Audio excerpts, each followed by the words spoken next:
Did you know for the price of a latte, you can get 1 month access to our epic private group chat?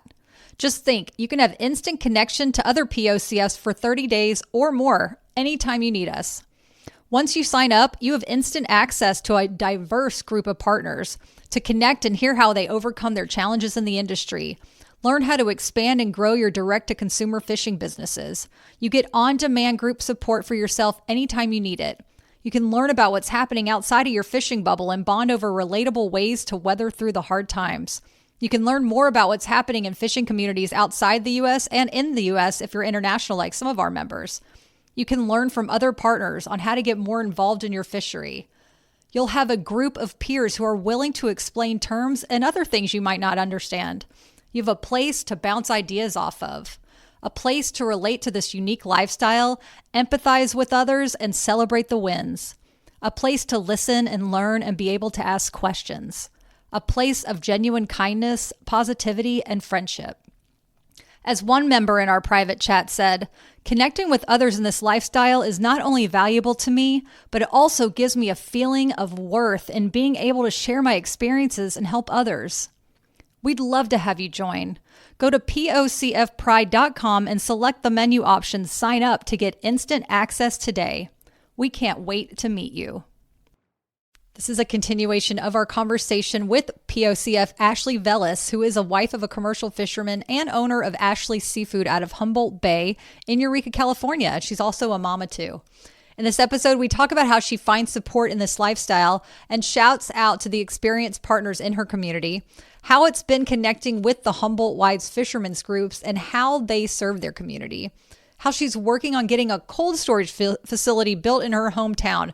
Major accomplishment for anyone, especially someone who started her business to bring more income into the family and learned how to fillet a fish via YouTube. I love that story, Ashely. I have to say it again because that's one of my most memorable highlights from our conversation. Is just really, really impressive and inspiring to see how you just bootstrapped it up. I mean, if you haven't heard the first interview, go back and listen to it. How Ashely, her husband was like, so you need to get a job. And she's like, what? I don't know what to do. And he said, sell our fish. She's like, okay, what? I don't know what to start. Just started by researching, started by doing, started because she wanted to and needed to learn. And she has. And gosh, it's expanded into so many incredible ventures and projects since then. Some I just mentioned here. It just shows that the power of a partner of a commercial fisherman knows no bounds. Yes. And what I love about Ashely is that she belongs to another Fisherman's Wives group, but she joined our private chat, which is how we met in the first place. She was in our community and then popped on the chat, and that's how I really got to have a more intimate connection. And I love having these intimate connections with women in our community. And I love that she's a part of a Fisherman's Wives group, but she also joined our chat because she wanted to see what was going on in ports of other partners of commercial fishermen, wanted to see what challenges they were going through or maybe the challenges they weren't going through, and then wanted to hear how they overcame them and have succeeded. And we have people from every coast in the US. We have a POCF in Canada. We are international. There's just so much love and support and genuine kindness and friendship that comes out of this chat. And it's just so easy. You just pop on, you're like, hey, this is the fishery I'm from and blah, blah, blah. And then we end up trading names and people know people. And it's just super cool.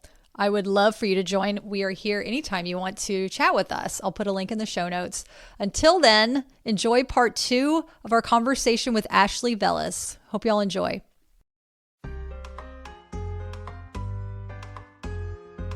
I'm Megan Waldrop, host of the Partners of Commercial Fisherman podcast, an extension of an online community for partners to connect and feel less alone. Our podcast invites fishermen, family, friends, and supporters of the industry to learn, laugh, vent, and hear stories about this incredibly unique way of life. What do you say? Let's dive in.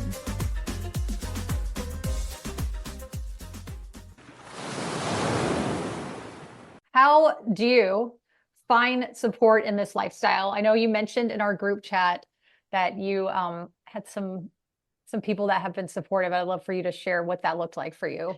Yeah, I call them the OG moms. I think that's kind of what they're known for, the fish moms or the the OG fishwives. I have two particular women in mind all the time that whenever I've had like hard times or something, they're within the industry, obviously. They are two people that I reach out to the absolute most. I'm going to say their names. It's Susie Hauser and Linda McMaster, and just both like really amazing women that I have been able to connect with through our local Fishermen's Wives group. It's the Humboldt County Fishermen's Wives group, and they've just been amazing and supportive. And it's nice to be able to connect with women who have also been involved in the industry, well, obviously way longer than I have, and to see how they've gotten through hard years, just whatever, and to just like be able to connect on a different level.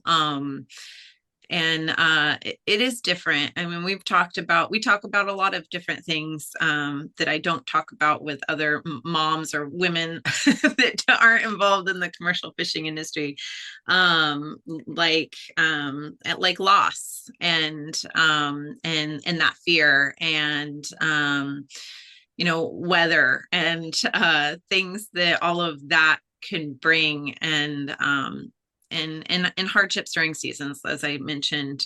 Like, what do you do when we don't have a salmon season? What have you guys done in the past? Oh, that's never happened. But how do you keep moving forward and still continue to make your boat payment, or your put a smile on your face and tell your husband you got this. And just having their connection and their experience has been really supportive. Probably, yeah, I don't know what I would have done my first few years without them. So. Oh, I love that. That's so beautiful that you have that support, and then also that you're able to share your time with our community too. I'm so honored that you're in our private community as well. It's awesome. Okay. Is there something on the top of your mind that comes up that they gave advice about getting through hard seasons? Like, was there like a universal, this is how we deal with this if something happens, or anything like that? Let's see. I'm trying to think. Mostly just me, I don't know. Well, I got involved with the Commercial Fishermen's Wives, and just like going to these meetings and hearing other women talking about, oh, they didn't catch as good as they had hoped, or I don't know, just celebrating holidays on different days, or birthdays, and making things like that okay. A lot of people don't understand when or have our lifestyles are so different, and so I don't know, I think a lot of it is just kind of like lifestyle change. And yeah, I mean, sometimes they are, our husbands are gone for a month at a time, or less or more. And so and kind of finding ways around that, like going and visiting your husband, or taking your kids, or my one of my wife friends says it's like a honeymoon every time. So make it fun.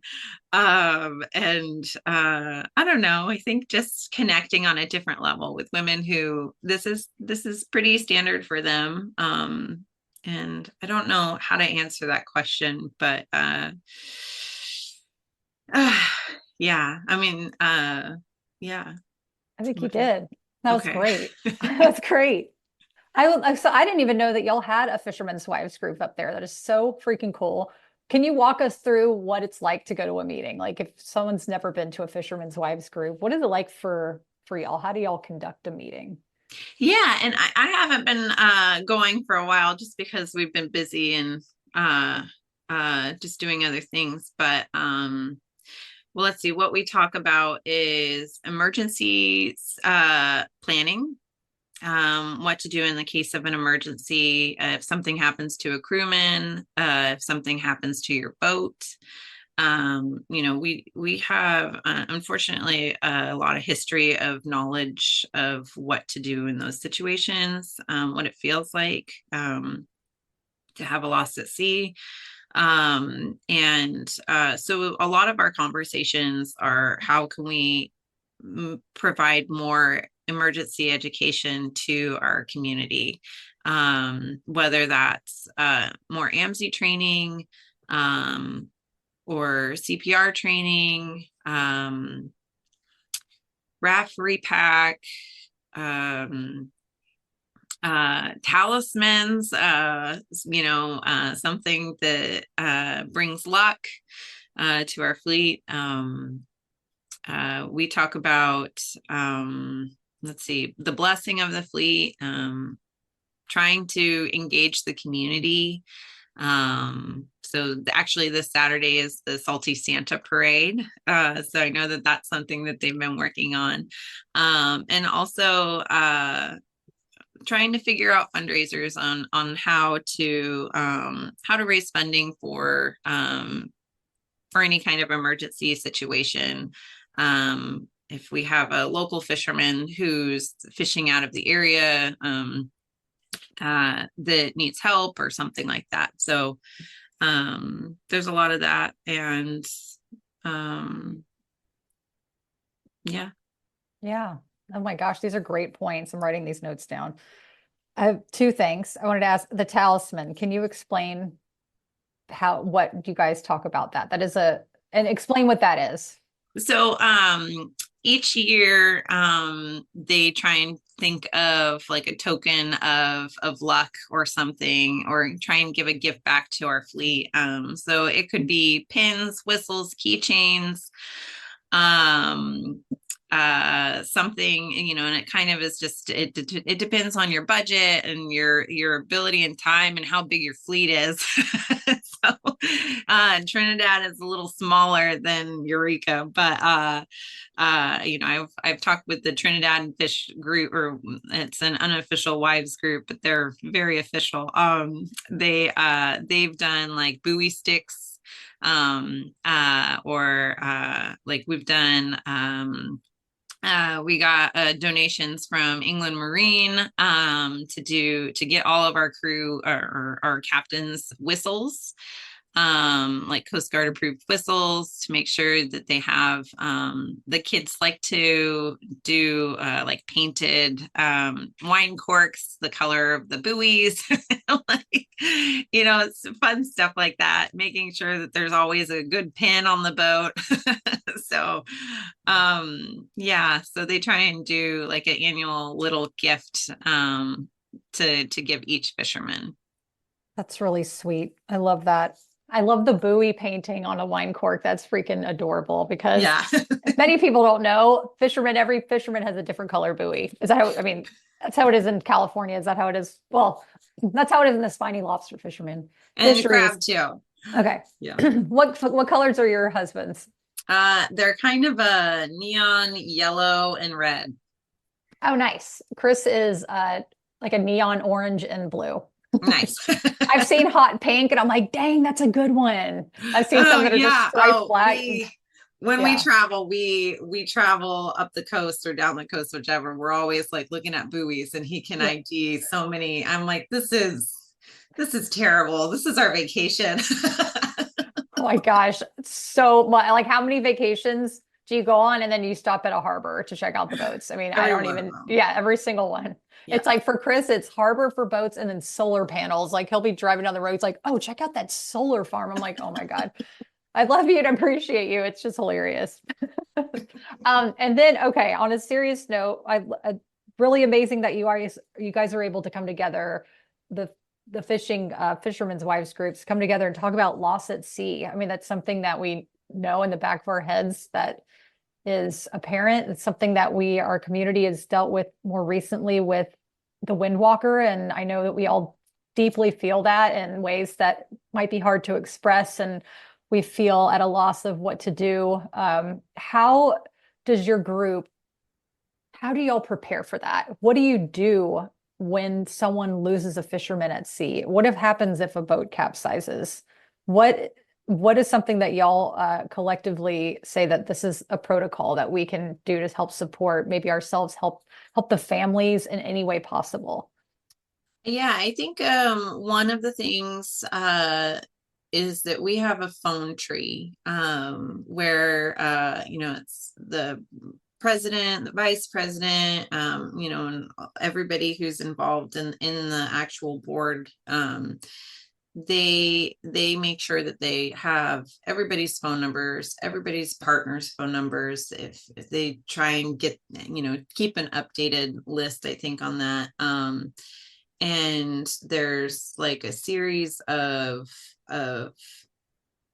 um phone calls that is kind of made to make sure that a wife is never, a partner is never left alone, while we're trying to figure out what's happening. Because a lot of, I think, what happens at the first is so many unknowns. And so I think just knowing, that there's somebody who can understand that fear being with you, I think it's the thought of it is probably really nice to have. And anyway, sorry. So we're very fortunate, or I'm very fortunate. I feel that we've had some really close calls, but so far nothing too too well. I guess I have not experienced a loss at sea so far in my fishwife career. But a lot of things that we talk about is what happened during this incident and how can we be better prepared for next time. So I know that they had worked on a folder to distribute to each boat, each crewman, captain, and it's just like kind of an emergency list of contacts. It's like, who's your president of your commercial fishermen's wives, what's your captain's wife's number, so everybody has that information. Even like for the fisherman or the captain's wife to just be able to know who's your wife, who's your mom, who do you want us to call in case of an emergency, who do we need to have at the hospital, if there's an accident, and to just make sure everything is on file. I think a good thing to always have is, does your crewman have medical insurance? Do you are you able to like be in the room with them if they're unconscious or something like that? How are you going to get into the hospital if is there like a waiver that you can sign with the hospital, things like that, crew contracts, stuff like that. Wow. A lot of hard things to think about. One of I don't read a lot, but I did read this wonderful book that another fisherman's wife gave me. It's The Salt in Our Blood, and I think I've seen you share it before. It's one of the most amazing books that I've ever read by Michelle. Oh gosh, long Eder. I'm gonna terribly butcher her name, but just also having that knowledge from that book, I think is also really helpful, because it's like a firsthand experience. And I think that there was so many moving parts in their Commercial Fishermen's Wives organization that was super supportive. And I think that that's also a really amazing tool to learn from as well. Yes, that book. Oh my gosh. I advise anyone to read this book. It's by Michelle Longo. It's either Eder or Eder, Eder. She was a member of the Newport Fishermen's Wives. I got to talk about her with one of the former presidents of the Newport Fishermen's Wives, Tonette Dixon.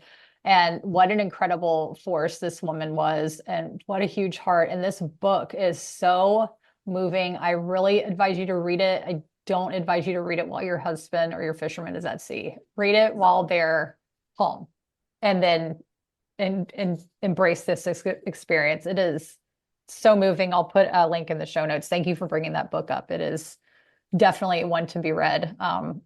Definitely not to be read when your partner is not with you or anywhere on land, if possible.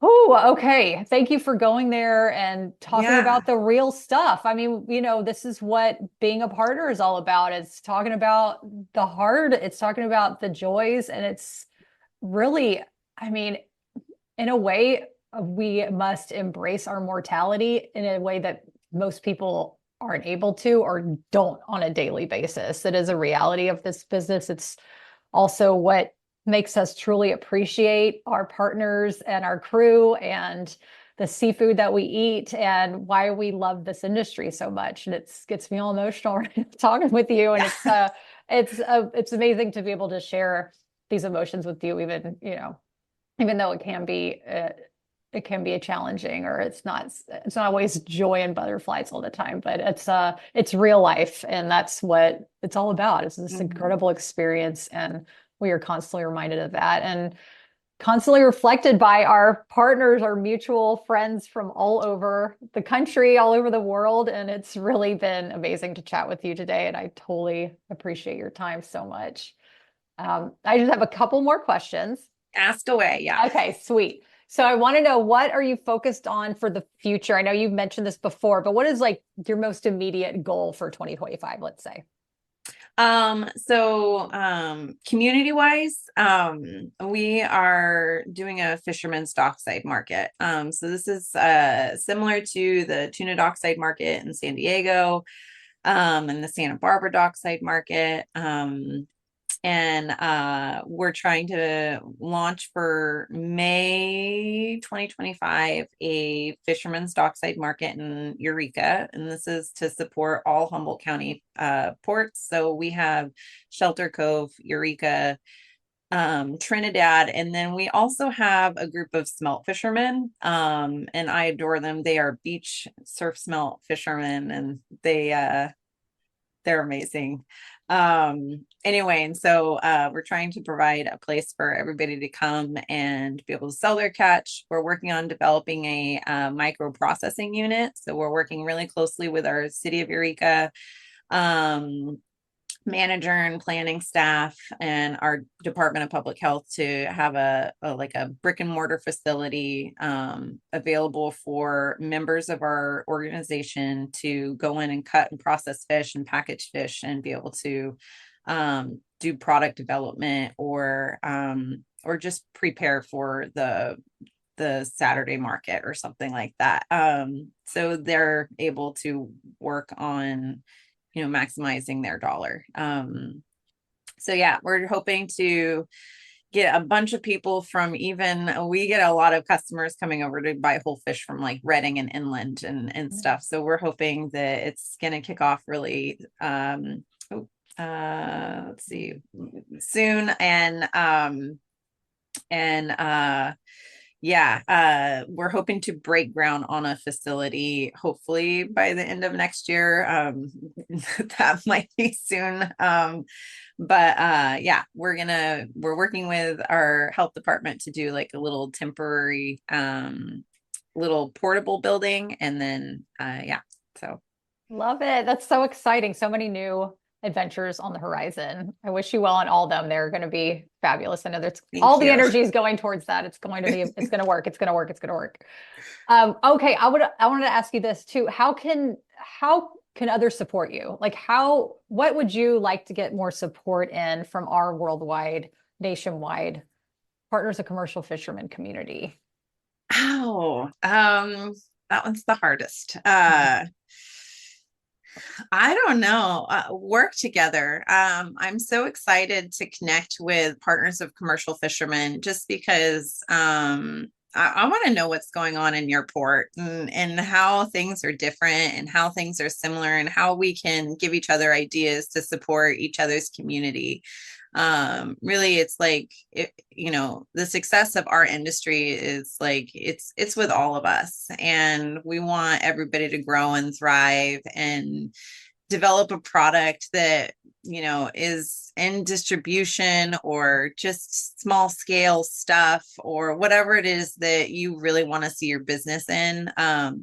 If your kids don't want to fish and they want to do marketing or something, how can they do that within our industry to help boost that?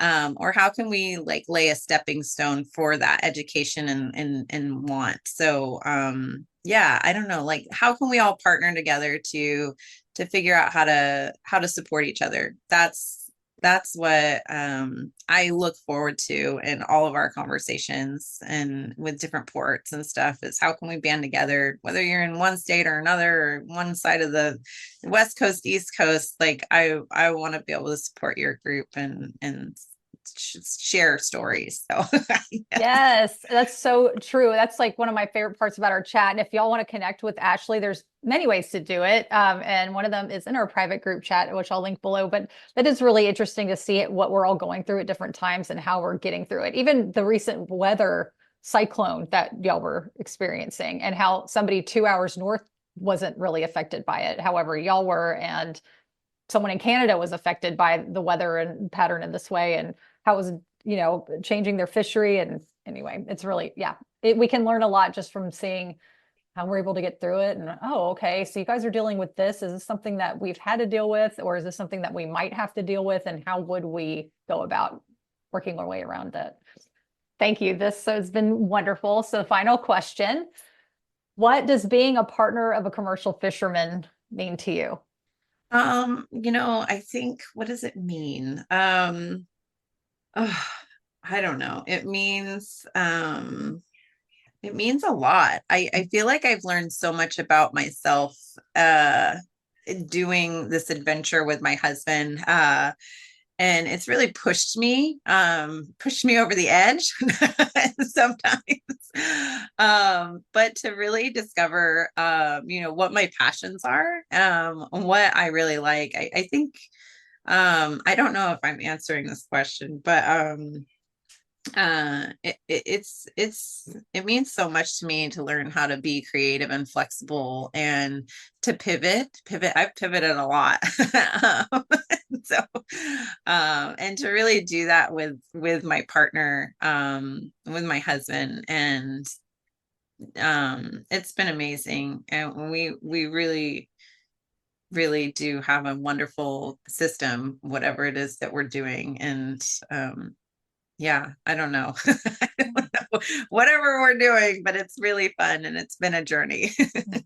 I love that. Yeah, it definitely does push you out of comfort zones in so many different ways. And I love that you mentioned being creative, because that's where the magic happens. It's like, Yeah. wait, what am I going to do? But then you think, what in your gut says, what do you need to do? How are we being led in that direction to share our gifts in ways that honestly, maybe many of us would never even think in a million years we would get involved in commercial fishing in the way that we are, whether it's, raising kids by ourselves, or just supporting our partners, to running a fish business, to creating community. It really is such an opportunity that we can have, that is so niche that many people don't even think about, but we can see that hole in the gap of wherever it needs to be filled, and we can fill it with ourselves and fill it with our gifts and our talents. And man, that whole life that you never knew is waiting for you on the other side. And a lot of that has to do with the people you meet, like Ashely here on the Partners of Commercial Fisherman podcast. I